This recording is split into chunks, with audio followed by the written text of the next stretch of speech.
Hi, everyone. Welcome back to the Change Your Mind podcast, where we explore personal development, spirituality, and science. I'm your host, Chris Ashley. Really excited for today's episode. We're going to talk about divine duality. First, a couple of quick announcements, though. Head over to the links in the show notes. You're going to find a wealth of information there. You're going to find links for my amazing guest, of course. Also, you'll find a link to my book, Change Your Mind to Change Your Reality. It was endorsed by Bob Doyle, Marcy Shimoff, Michael Beckwith, all from The Secret, Anita Moorjani, John Gray. Really great book. Just so grateful to put it out there into the world. You're also going to find links to my courses, to free downloads, to my free live masterclass. And as always, this podcast is part of the Los Angeles Tribune Podcast Network, where we are big into personal development. We have so many amazing events coming up, so be sure to check us out. Oh yeah, you'll also find a link to sponsor the podcast if you want to get some advertising up here. All right. Hi, I'm Chris. When I was younger, I went through trauma that caused me to feel broken and lost. But my life changed after I had a spiritual awakening. Since then, I've dedicated my life to studying and learning from masters all around the world that have helped me to create a life of fulfillment and abundance beyond my wildest dreams. Now I'm dedicated to sharing everything I've learned so that you don't have to suffer for decades like I did. I've seen people's lives completely transform, and I share it all right here. So let's get right into it. With me today, I have Inaya Oakroot. So Inaya is the founder of Oakroot Spiritual Academy, and her mission is to empower individuals to embrace their divine duality and navigate the interconnectedness of all aspects of existence. Through simple yet powerful tools, she guides participants to shift inner and outer separations, fostering harmony within and between individuals. So welcome, Inaya. I'm so glad you're here. Thank you so much, Chris. I'm so happy to be here. Yeah. And where are you joining from, by the way? From Sweden. Amazing. Isn't it amazing the world we live in where we can have a conversation and from California to Sweden and yeah, it's like I love it. I love it. And it's really thanks to the pandemic that everything just opened up. All the courses, we can take courses for no money, and everyone are able to join and to develop in their own pace in a new way. It's so true. Like during the pandemic, I was like, something good has to come of this. And I feel like there were two different types of people during the pandemic. There were the people like myself, and I imagine you too, where it's like, oh my God, I have all this free time. I'm going to take every course, right? I'm going to like read every book. I'm going to learn all I can. And then, do every project. And then, I think other people got really caught in the heaviness of it. Would you kind of agree with that? Yeah, absolutely. It's, I wrote the book, This Creative Existence, Unfolding a New Conscious World. And from there, I saw already 2012 how everything will shift. So when the pandemic came, I just understood that this is the path that it took, but I knew that the old paradigm would just crack, and I didn't know the way, but for me, I was so prepared when it came. Yeah. Do you feel like all of the unrest and upheaval that's going on in the world right now is kind of the old paradigm falling away so that there's room for the new? You feel that way? Yeah. Totally. Yes. And I also, it's so obvious that everything is going more etheric. It's more and more things that we see, that we use, are out of the scene. It's not that we can materialize everything. There are lots more in the etheric, and because of that, the heightened energy on Earth, it's taking also all shit, or what you say, everything that was out of balance also come up to the surface, and it's crucial time. It's really and cruel times, but it's the way evolution will come, and there are a very beautiful spot beyond it about what we can create from our human creativity that we didn't use in the old paradigm. Yeah. It's an exciting time to be alive, for sure. Okay, so I just had to ask you all that, but I always start my podcast the same way. And that is by asking my guests to share their origin story. So, what is it? Tell us your story. What put you on this path of sharing divine duality with the world?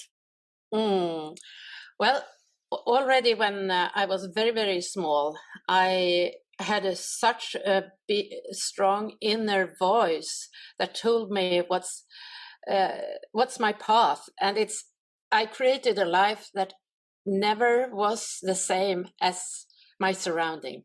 So when I was 5, I knew that I am an artist. I wasn't that good, but I know that if I wouldn't be an artist, I wouldn't be surviving. So I gone through school in a very different way. I just amused school when I amused it, and gone for the wonder of all the educations, and not at all to get the degrees. And when I was 11, I started to play tennis, and it's like I can't understand things before it's metaphysical. So the first half year, I didn't understand anything. It's like I couldn't hit the ball or anything. And after half a year, it come like a click, and I got it all. So already when I was 14, I was headhunted as a tennis coach for people in my own age, about, just little, some years younger. And then when I passed, the 12 year of school, I already was having my all the money I needed from being a tennis coach, and I could go out and just experience and exploring the arts by not going by school. And I had so many exhibitions and different people wanted me to do the things for them. So it's just developed by itself. And all what I learned from the tennis was so important for my art, and what I did in the art was so important for communicate with my pupil, with the ones that I taught. So there is a start of divine duality, that everything, because I was so attracted in both spaces, it's like the wonder of life created a middle spot between the two, and it created success in the both. So it's because I lived with wonder as my breath. I think the duality didn't come like counterparts that didn't attract each other, but really worked as to show something in the middle, in the liminal space, that was so much richer. And now when I'm older, well, I passed, so many different life issues with working with in so many spaces as an artist and as a creator. But now, later on in my life, I just encountered how yin-yang energy work together. I mean, the opposites. And all life, how we can live, it's exactly a copy of how one man and one woman loving each other, creating a child. It comes spirit in the between, and it comes a new spirit. It's not the one or the other, it comes something new. And when we work with different subjects and are in the wonder of them, and they have attraction, we don't have to even mix them together, but having the attraction when we are doing something, and when we are doing something else, the other is coming and infusing the first one all the time. So this is the energy that actually creates reality around us. Thank you so much for sharing your story. And that's really beautiful what you were saying about like the child comes through and it's the spirit and it's something new.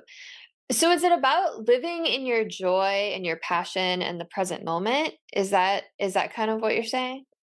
Yes, it is, and it's about not judging things as good or bad, but really accept things as they are and see the film and see the reality, because then we don't put ourselves in a small box and follow rules from outside.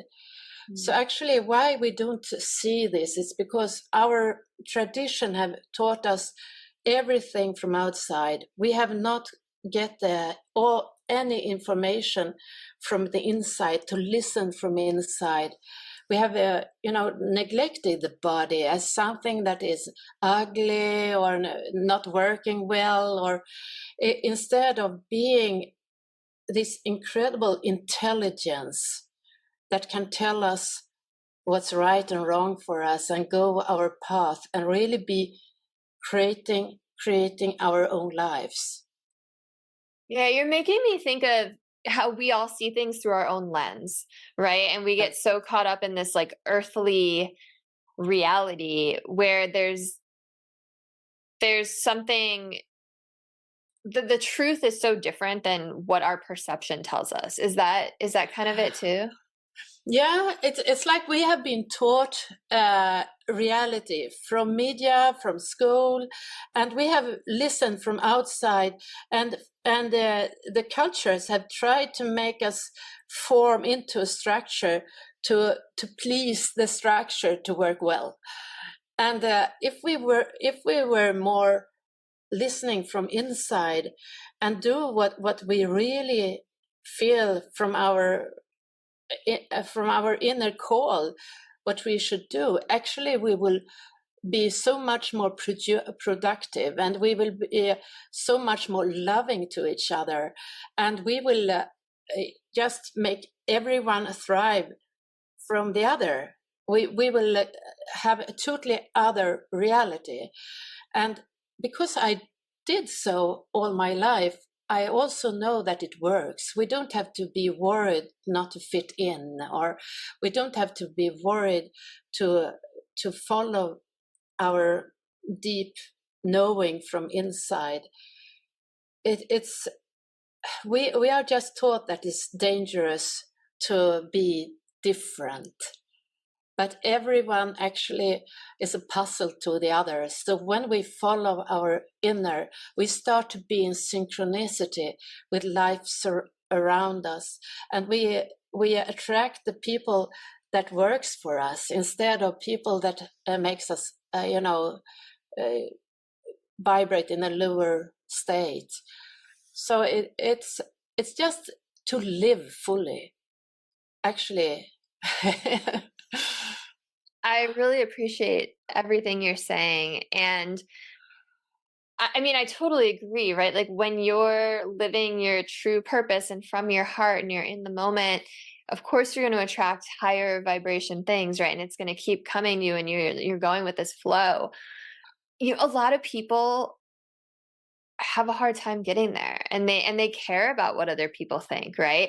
And it's so much easier said than done for a lot of people. So what kind of advice do you have for people to live this way and to not care what people think and to really follow their true passion? Well, we need to be a little courageous, to we can do it in a place where we don't, where it's not like we miss all our life that we love, but we can just try to do things really our own way in a place that we feel it's safe to do it, and see how things change around us, and see how we are blossoming, and see how people around us are putting new questions towards us, making us growing in our wisdom and our joy. And we see that some people will fall off, but others will come. As always, when we let go of something, we get space for something new. So it is about, it's about trust. I think all of,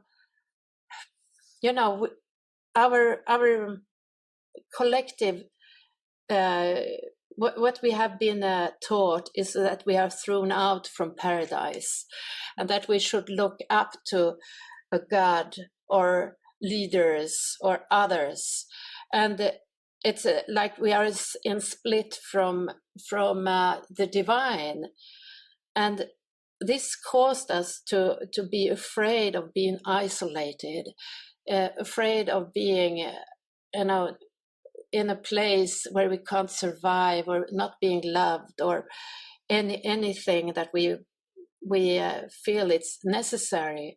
But actually, if we see how duality actually is an expansion of oneness, we are all always in connection. And when we are ourselves, when we are in the spirit that our inner is calling, we are totally in connection with Source. And then Source will make us also understand other people better, and we will be in synchronicity with everything, instead of trying to be someone that we are not, and trying to fulfill companies' need to produce in one way that actually doesn't work for us, because we are not productive in this state. Yeah, that's so beautiful. I love that answer. And I think that you're right that fear holds a lot of people back. And it's fear of not being loved, fear of not being worthy enough, fear of the judgments of others. And you said something interesting. You said, maybe I'm not saying it exactly correctly, but you said duality is an expansion of oneness. So talk to me about that, because that's a really interesting statement. Yes. Yeah, I think it's the big difference from what we have been taught. So instead of a split, it's an expansion. If we see that, for me, I see that it as darkness was the first thing. It's not like a light is the most important thing, because the womb and everything, the cosmos, the void is the blackness that holds everything in place, and it's pure potential. And if we see how this evolves from eons of time to start to get consciousness in it, it evolved and become consciousness that it's light. And then the light and the darkness, it's really two counterparts that feed each other. And then it's an expansion of oneness, because oneness is the source energy. And when it's expanded to come into duality, it's an interplay of reality, creating reality. And we create reality every second with our mind and our heart and our body, with our emotions and our thoughts and actions. We create reality. And if we see it as an expansion, we can really see how we interact with potential around us and within us, to be in a state of wonder and experience the joy of being here on earth, seeing the beauty around us, seeing everything that really works, makes us also expand our activities. And within that, we are so much more powerful than we ever can think about in the old paradigm.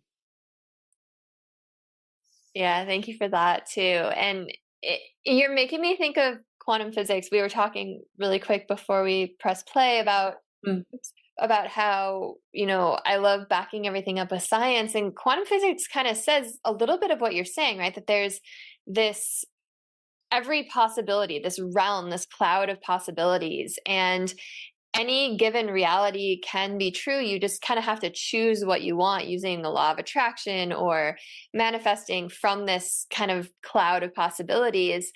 And it can go any way you want. So if you're living in fear, you're going to choose those more darker aspects. If you're living in joy and wonder, you're going to attract that. And that's the path that kind of opens up before you. How do you feel about that? Is that kind of Yeah. Yeah, it's not only attract, because absolutely we attract, but it's also that we when we love something, we see the potentials.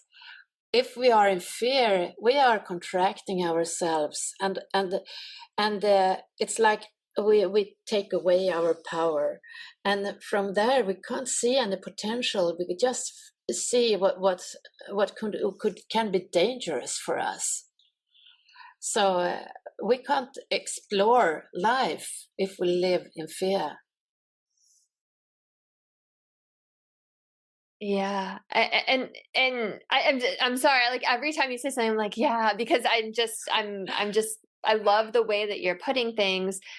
And I'm just thinking about experiences in my own life and people I know. And, I know people who walk outside and they're thinking about every potential threat, right? Mm. And they're living a very different life than the people who are noticing the beauty everywhere, right? Or noticing the possibilities. And I also think it goes for people, right? You can see when you meet someone, you can see the negative side of someone or what you perceive as negative. Or you can see the positive and the beautiful side and know that you're connected in some way. So we really are shaping our reality, right? Yeah, we do. And when we meet someone and feel and start to connect with the mutual thing, like we all have a heart, we all have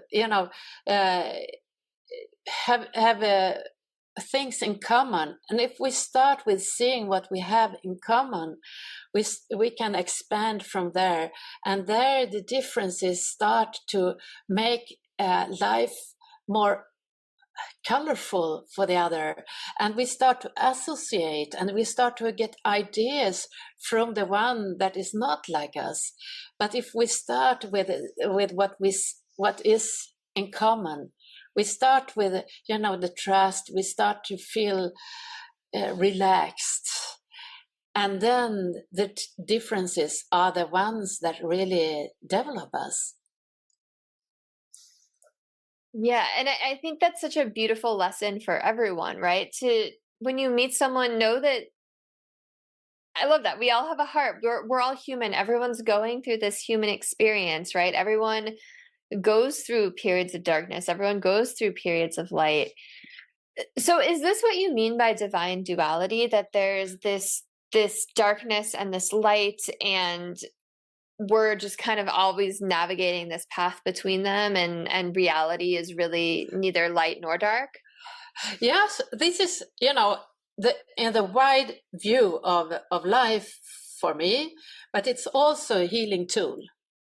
So if you just if we integrate our mind, heart, and body, then we are one intelligence. Instead of having different energies coming from the heart, different ideas from the heart and the body and the mind. It's a core importance to be a happy person and to be coherent in our decisions and in our life. And when we are first doing that, we can do it through meditation or just doing it by practice in different ways. And then if we take a counterpart as something I maybe feel guilt about or shame about, I can put it in my left palm, and then in the other palm I can put forgiveness, and put them with the palms facing each other 1 meter away from each other, and let them meet at the heart in very, very slow pace, and you will see what will happen. Because when we do it, actually, if we don't force it, it's really going by itself.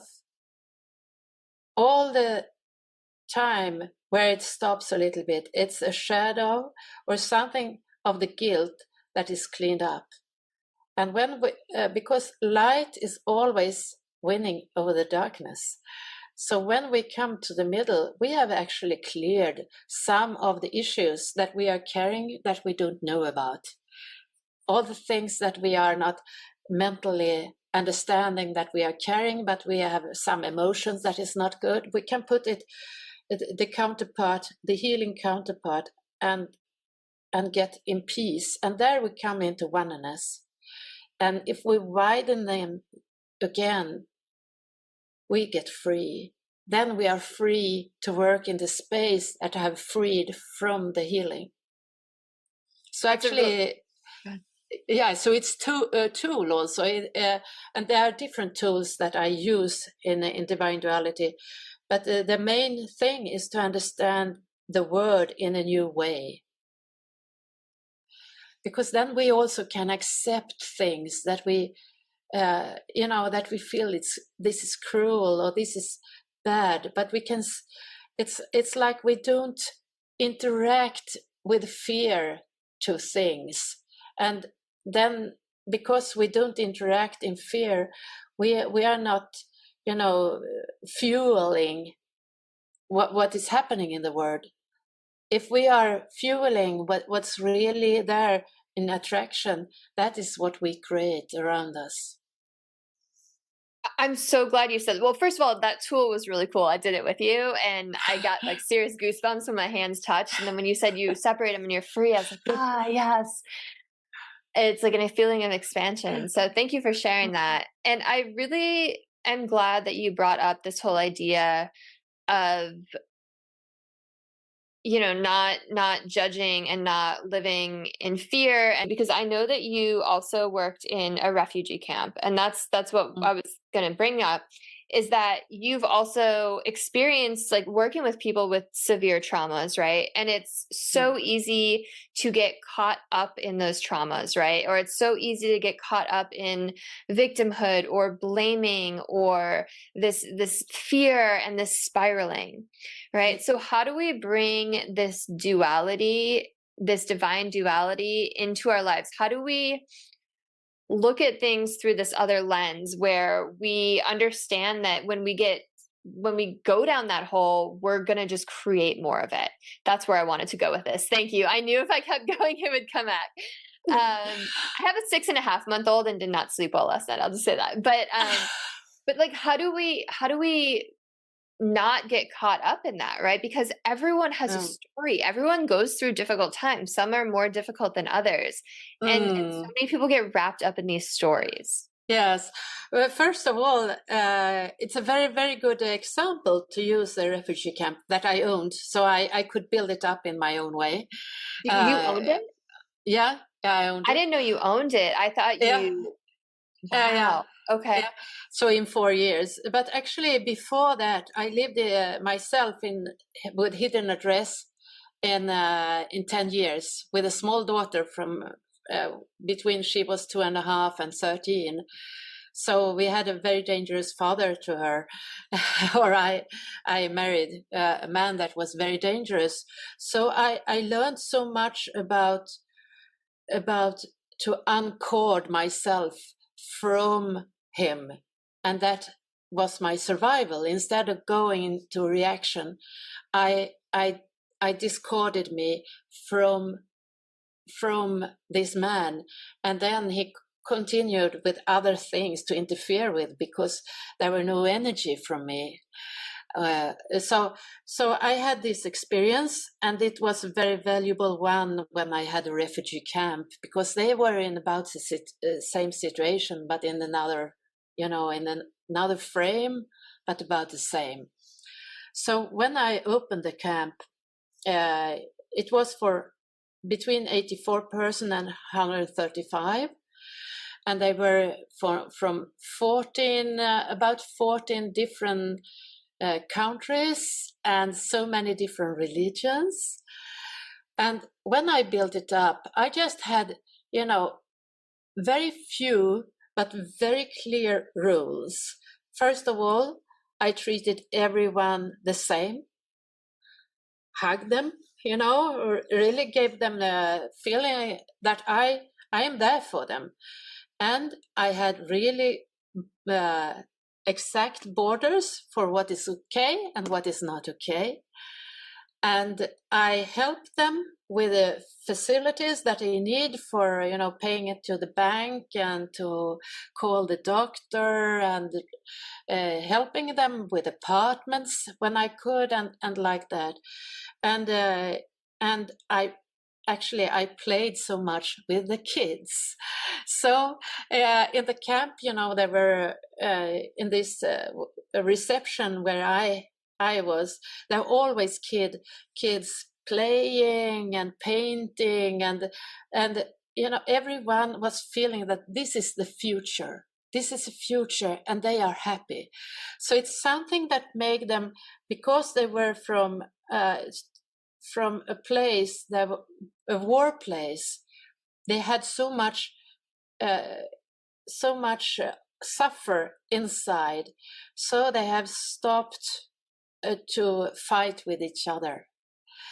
And because I made it like a home, like a family, and everyone, they also had their own kitchen to make things, but their food, but they're also a catering facility in the camp.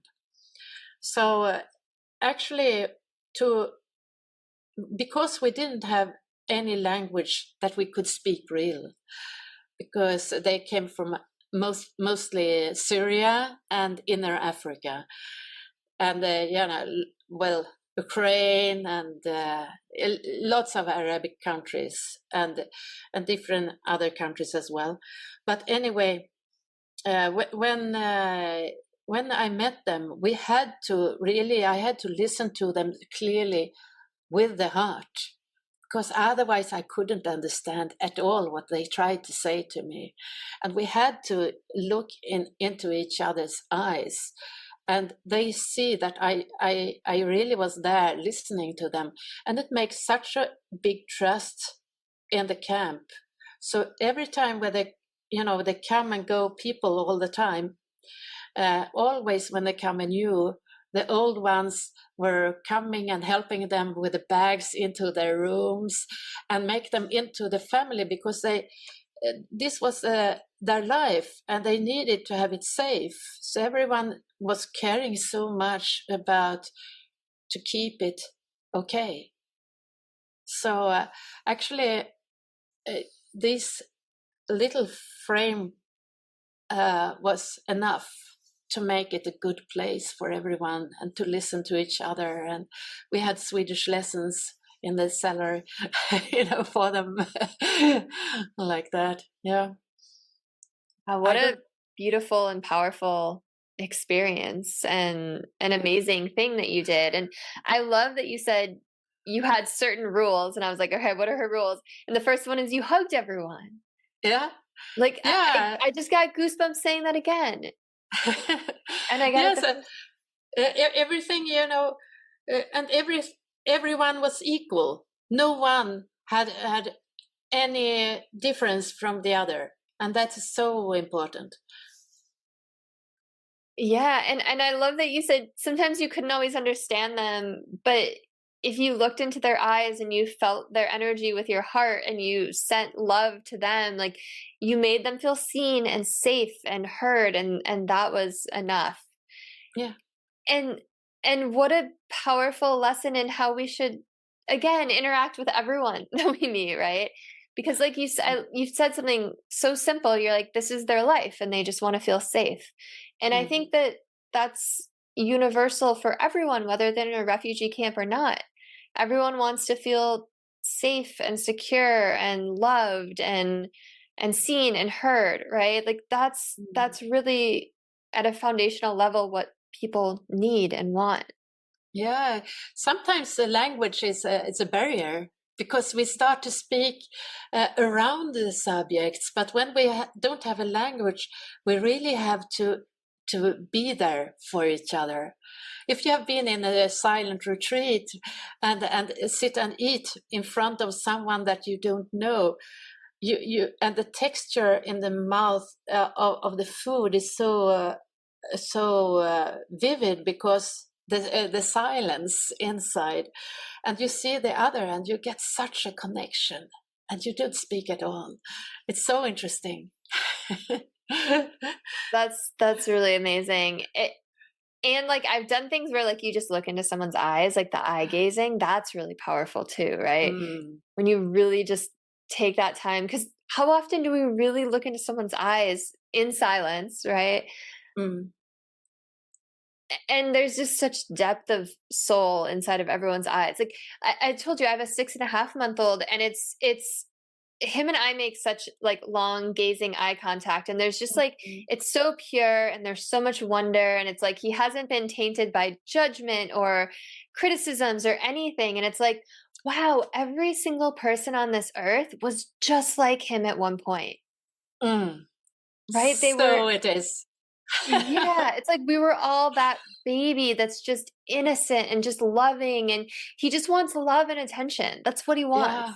it's so with everything. If we have some spot that we have didn't have accept in ourselves, and we have pain of maybe of guilt or something, if we just go into this pain, if we have some suffer, psychological suffer, or physiological, and we go in there and just send our peace and love to it, and it's seen, and we send our time to it, actually the suffer start to evaporate. Yeah, that's interesting. It, it Yeah. it it makes me think of like really just going into it rather than just like pushing it away. Yes, it's a pushing away that makes us suffer. Mm. And it's all in the duality that we have inverted before. It's because we're pushing away things. You know what happens when we don't like something? It's so interesting. Because if you think about something that you don't like, first of all, you make it taboo to go there yourself, to be like that yourself.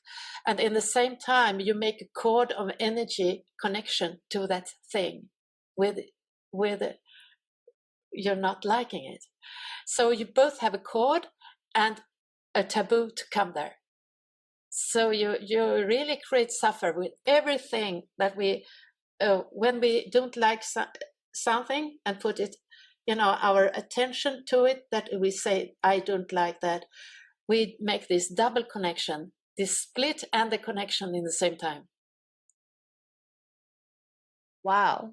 You just blew my mind, because I think about that with, again, I keep bringing it back to parenting because that's my world right now. It's like there are certain ways that I was raised or relationships that I've had that I'm like, I don't want to do that with my son, right? Like I adamantly don't want to be that way. But maybe because of what you just said, I'm thinking about it, I'm like, maybe because I'm focused on it, I'm like creating that cord to Cord, it. right? You do. So what is that? It's a reaction. If we go into a reaction to something, we become we we create a negative cord, an inverted energy to it. So what does that negative cord and inverted energy do? Well, it makes us connected to something that we don't want to reach, and we are there all the time, and we have taboo to go there. We are afraid of being anything like what it is, because it's a taboo, and in the same time we have a string of this energy inside us. Our we can make similarities with our emotions. It's like a sea. If we see the ocean, a sea, and we have a frequency in that sea, we attract everything that has the same frequency. All the lakes is just running in of the same frequency that we don't want to attract. I mean, it makes sense because whatever you're focusing on, you're going to attract. And even if even if you're focusing on all the positive things, there's still some part of you that's like, I just don't want to do that other negative thing. Like you're still focusing on it. Yeah, and if you're just saying, oh, this is positive, but you don't feel it, it's also a contradiction that is not working. Actually, we need to feel it. So the first thing is to accept things as they are, and then we are free to see, and then we have potential to go into what we feel we have wonder about, what's really is magic, and then we go there, and there is it's what creates the field for us. So it's about not having judgment, not labeling things as good or bad, and just following where you're pulled to. Do I have that right? Exactly. Yes, Okay. absolutely. And yes, it's totally like that. And it's, it's accepting thing is not, if I see the father of my daughter where we lived for hidden dress, of course I didn't accept his abusive what he created and the word that he did. I didn't accept it, but I accept to see that this is the reality. I didn't accept that this is, but I accept that, okay, this is the reality. It's not like I try to hide from seeing it, and I didn't go into reaction to it. I just say, okay, this is the reality, and this is not me. And then I could go my way. So it's not accepting everything as but it's not labeling it. It's accepting reality and see it, just seeing it. Yeah, I like that distinction because it's not spiritual bypassing, right? No. And it brings me back to kind of what I asked before when we were talking about the refugee camp, like, and what we were talking about when we first started this. There's so much upheaval going on in the world, and everyone has been through trauma, and everyone has a story, and people get so weighed down, they get so sucked into their own story. And the spiritual community is like, don't focus on what you don't want to attract. And everyone's knee-jerk reaction to that is, but there's a war in Ukraine, and there's a war in the Middle East, and all these terrible things. Like, I can't just hide my head in the sand. So like, bring everything you just said to that. Like, what do you tell those people? Yeah, it's you see that this exists, but don't make a chord to it. Don't make a chord to it. It's like, accept that this is what is, and I love this thing, and then I do what I love, and I do what I can here. I can do lots of things around me, and don't be victimized, because victimize is also getting into the triangle of accusing, victim, and perpetrator. So then we are in the triangle, running in the outside of it and being a part of the drama. So just seeing everything as it is and say, okay, this is what is happening now. This is the reality now. And what can I do in this reality? Yeah, and I like that, because it's, I was listening to another spiritual teacher talking about something similar, and I like what she said. She was like, okay, like, let's say you live in the US and you're talking about like the Gaza situation. Like, you can get sucked into it, and you can write hateful posts on Facebook, and you can protest, and you can get super wrapped up, but like, does that affect your world right now? And if you get wrapped up in it, it's going to affect your world right now, right? But if you want to do something, and if it does affect your world, like if you have, like, I have a bunch of family over there, that's just, you can like do things to help those people, but you don't have to get like attached to the drama and the negativity of it. Exactly. You can do so many good things, but you can't see them if you're have a cord to the drama. then you can't do anything. So it's really to be there and to be able to do something that is good. You need to be without reaction, and also to understand that there are so many realities. Everyone had playing out their reality. I had such a fantastic teacher in this, in the school when I was about 17, 18, and he was our history teacher, and he was exactly talking about Israel and in the Gaza conflict that has been for so long time. So first he was telling, I don't remember which one, but he was just telling everything to make us come into how bad the other was, how bad the Palestine was, or the Israeli, I don't know which one. Anyway, and how much they suffered.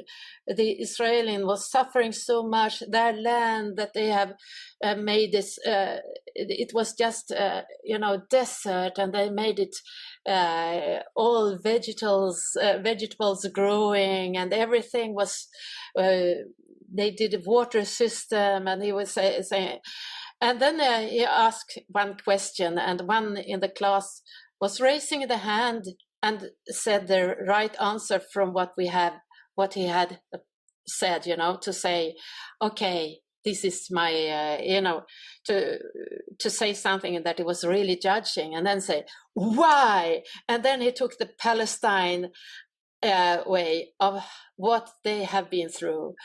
And everyone was walking out of this classroom and understood that there were two really different realities, and they were as real, and we could not judge one of the other. That's so powerful. And I mean, there's like an infinite number of realities, right? Like exactly. It's like you can live next door to someone and live in a different reality. Yeah. And I heard this amazing definition of empathy, and it's exactly what you just said. It's not judging anyone else's reality and knowing that it's just as valid as your own. Right. And I'm like, wow, what a cool definition of empathy.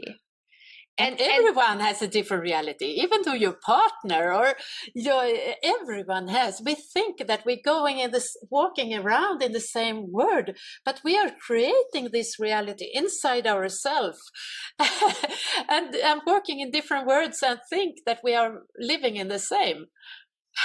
Totally. And isn't it even like your own reality about yourself? Like the way you view yourself, like every person views you a different way. Yeah. It's like, and then it's like, how do we even coexist? Like, it's amazing. Like, it's amazing that we coexist as well as we do, right? And if we come back then to being ourselves from inside, then when we live from inside, actually, we have connections to everything, because we are source. We come from the same spot, and if we are ourselves and live from inside, we start to understand others so much more than if we try to be as them, because we can't relate to anything if we are not ourselves, if we are not authentic. Yeah, absolutely. Because you see that they're just like you. Right? Yeah. Okay, so we're running out of time, but okay, given all of this, everything we talked about, like, I'm going to ask you a crazy question. Like, what do you think our purpose is here on Earth? Well, to have joy, to amuse, being in a three-dimensional world that we have all the senses of smell, touch, sexuality, taste, and to explore 3D. That's what I feel is the purpose, actually. I love it. This has been so incredible, just illuminating and insightful, and I just love the way that you phrase things, and I just appreciate you so much and your time, and I'm sure listeners are going to love this too. And I'm sure listeners want to know how they can get in touch with you, where they can follow you, what you're up to. So if you wouldn't mind sharing for the last couple minutes. Chris, thank you so much Yeah. for being here with you and you all. Yes, you can find me in oakrootspiritualacademy.com, where I have retreats. I have one-on-one sessions, healing sessions, because healing is the path to come to freedom. We have so many different filters around us, from genetic, from our life, this lifetime, and from other lifetimes. We have so different energies surrounding us that makes us unfree. So this is the most creative thing we can do is to heal and to go into more clearly, go inside ourselves. So you can find my 3 books there as well.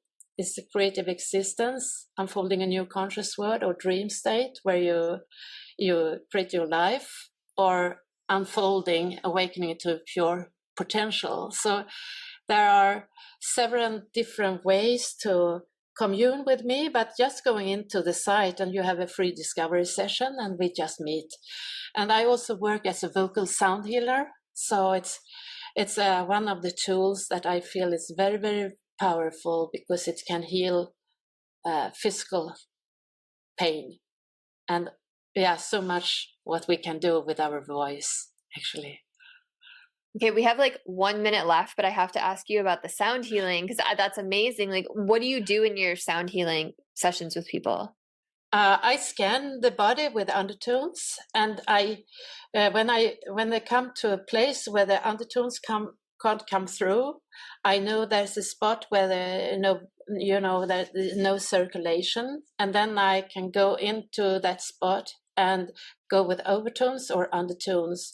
And when it's a running system again, I know that it works, and then I see different spots, how they correlate with each other and what they mean with the meridians, and also the organs and the tissue of the body, and it's so much that we can do with the voice. But also I use crystal singing bowls and shamanic tools and different tools to just make the body in resonance.